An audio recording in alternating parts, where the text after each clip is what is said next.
ب20,000 ريال يمني. ايفون SE وكالة، بضاعة وكالة ولا مغير اي قطعة. تخيل السعر يا غالي، ب20,000 ريال يمني ايفون SE وكالة، بضاعة وكالة بلواصق، عدد الواصق عرض حق المصنع، بضاعة ما شاء الله تبارك الله. ايفون SE اصداره نفس اصدار ايفون 17 بالضبط، اي اصدار ينزل الايفون 17 ينزل اصدار الايفون SE، وبضاعة ما شاء الله تبارك الله.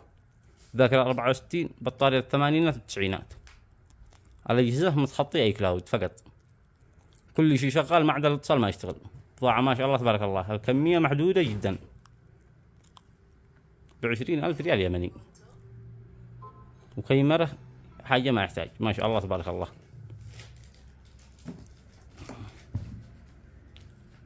كاميرا يعني بدقة عالية،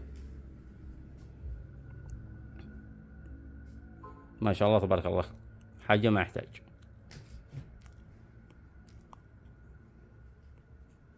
موقعنا الملاح للتجارة، صنعاء، شارع القيادة، أمامنا بكل الصرافة.